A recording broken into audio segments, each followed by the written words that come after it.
jour, il est revenu chercher refuge au milieu des vieilles pierres de son Cotentin natal, le dandy-réac Barbé d'Aurevilly. C'est lui, notre inspiration.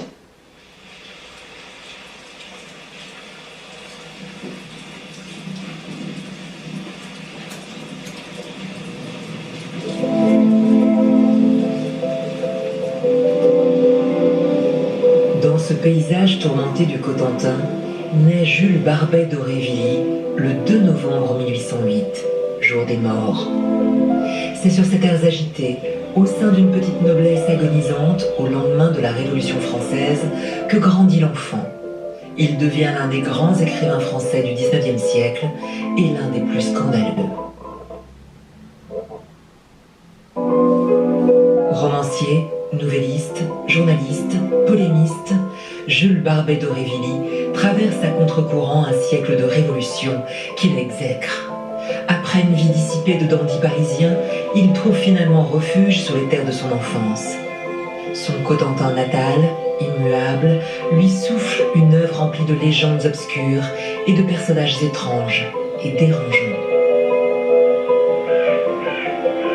C'est là qu'il écrit l'essentiel de ses nouvelles, nerveuses et mystiques, habitées par la foi catholique et le péché, parmi lesquelles Les Diaboliques, son œuvre aujourd'hui la plus célèbre, censurée à sa sortie avant d'être adaptée au cinéma par Henri-Georges Clouzot dans les années 50.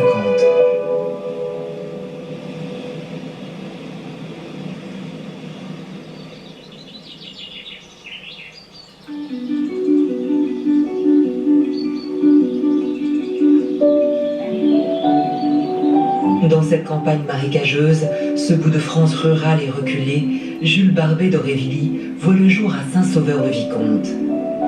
Il grandit dans la cité médiévale, longtemps fief de puissants seigneurs, entre des murs majestueux mais austères et bercé par le regret. Celui d'une famille anoblie peu de temps avant la chute de l'Ancien Régime et qui ressasse ses privilèges perdus.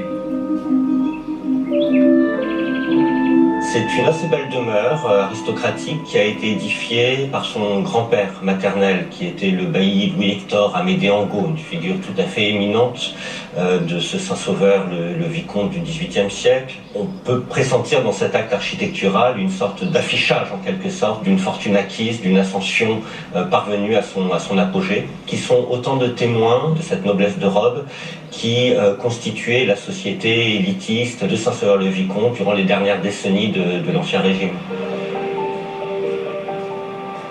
Loin de Paris, la famille participe au débat de son temps qui voit s'affronter bonapartistes, républicains et partisans d'un retour à l'Ancien Régime. Sa mère collabore à la rédaction d'une revue monarchiste. Son père reçoit beaucoup. Jules Barbet d'Aurevilly, l'enfant curieux et délaissé, observe le monde à travers les discussions dont chaque pièce a vibré dans cette maison.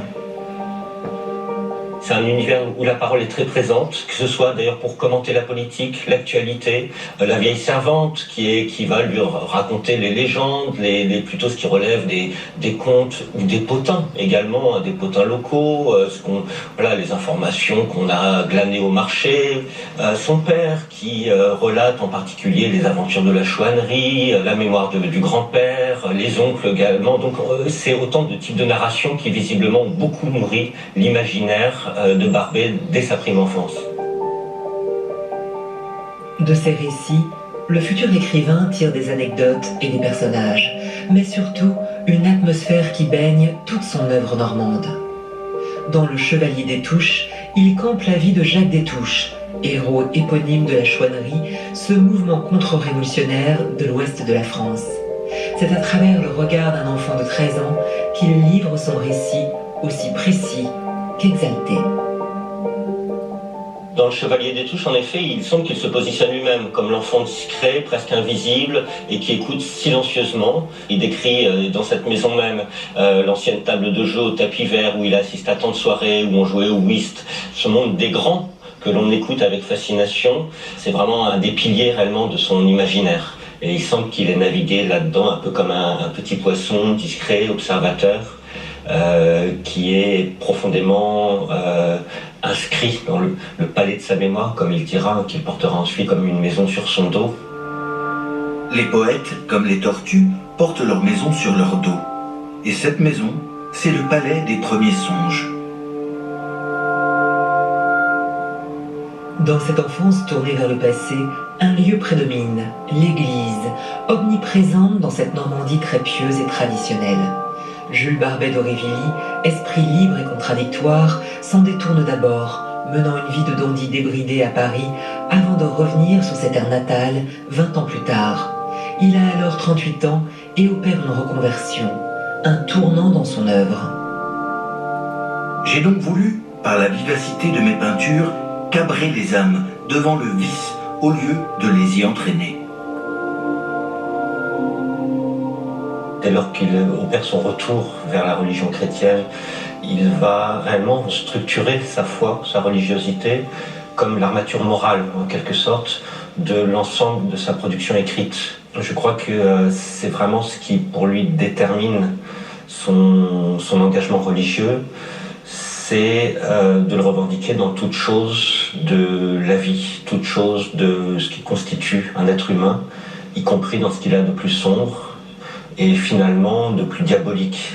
Et c'est le paradoxe probablement une nouvelle fois de Barbet d'Aurevilly que aussi d'afficher et d'affirmer la présence divine pour revendiquer également la réalité du mal et la présence du démon.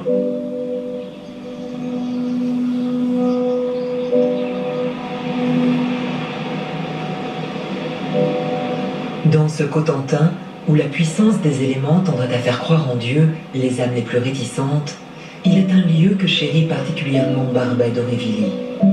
La côte, là où la lande dévale dans la mer, cette mer purificatrice qu'il aime contempler depuis son enfance, en particulier à Barneville-Carteret. Entre deux dunes est revue la mer, ma mère, que je pourrais orthographier ma mère, car elle m'a reçu, lavé et bercé tout petit. Il faut savoir que Carteret à l'époque n'était qu'un simple village de pêcheurs. Il y avait une vingtaine de maisons tout au plus qui se répartissaient dans 2 rues, c'est tout. Et c'est ce côté un peu sauvage, on va dire, qui plaisait beaucoup à Barbet. Barbet était un amoureux du Cotentin dans sa saison préférée qui était l'automne. Saison où effectivement il y a beaucoup de pluie, de ciel gris, et Barbet adorait ce genre de peinture et il l'a abondamment signifié dans ses écrits. Ce que Barbet aime dans la mer, donc c'est ce côté à la fois de pérennité, d'immensité et aussi ce changement. Changement dans les couleurs, changement bien évidemment dans la forme de la mer qui peut être calme et sans une ride ou avec des vagues qui peuvent être énormes. Il s'est adonné un petit peu à ce romantisme un peu noir qu'on retrouve chez un certain nombre de poètes et qu'on retrouve en particulier chez Musset et après chez Baudelaire.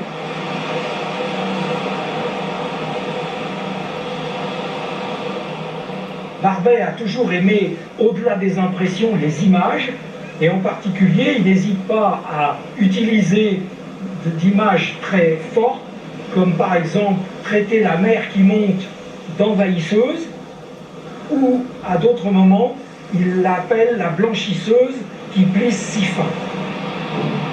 Je suis de la mer. J'ai été élevé dans l'écume de la mer. J'ai des corsaires et des poissonniers dans ma race. Elle est merveilleuse d'observation saisie.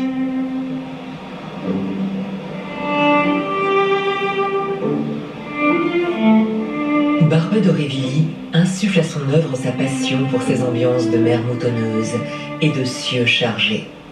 Ce paysage ténébreux est la toile de fond de son roman Une vieille maîtresse, inspiré de ses expériences amoureuses malheureuses.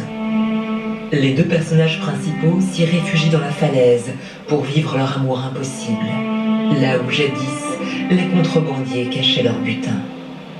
Barbet a cultivé cette mélancolie.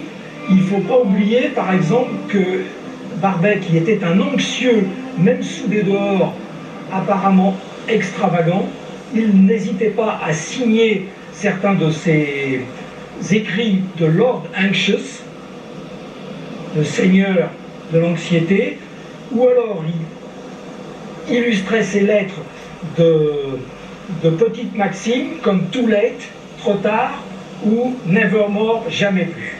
Ce qui est significatif d'un certain regret par rapport au temps qui passe et le fait qu'il ne peut pas s'accrocher à ce temps qui s'enfuit.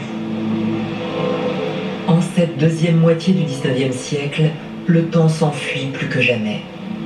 En 1872, après des décennies de lutte, la République vient de s'imposer.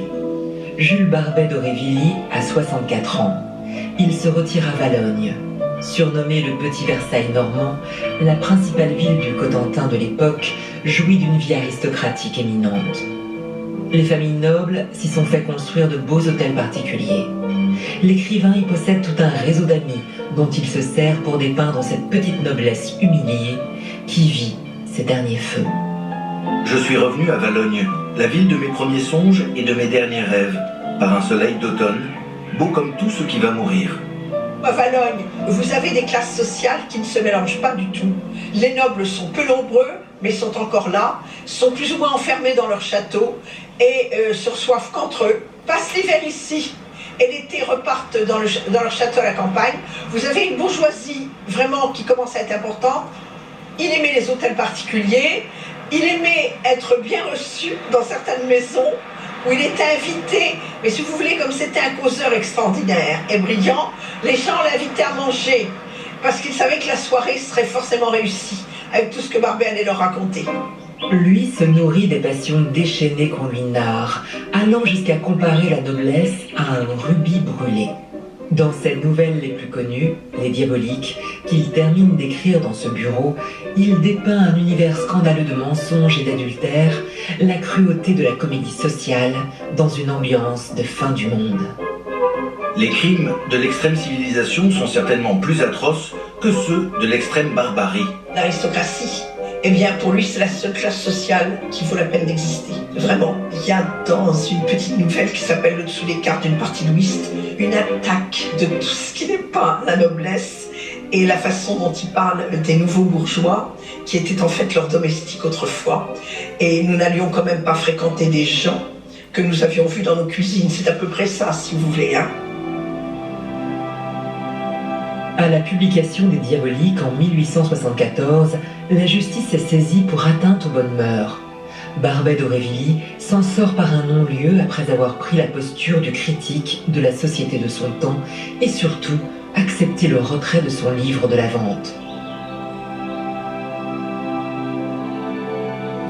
Il ne trouve reconnaissance qu'après sa mort en 1889. Incompris par ses contemporains, il a pourtant été l'un des meilleurs peintres de ce siècle de bascule et de ses soubresauts jusqu'au lointain Cotentin. Quand je vous ai dit qu'ils n'étaient pas gais, les importants du 19e siècle, et même qu'ils étaient un peu mélancoliques, est-ce que je n'avais pas raison ?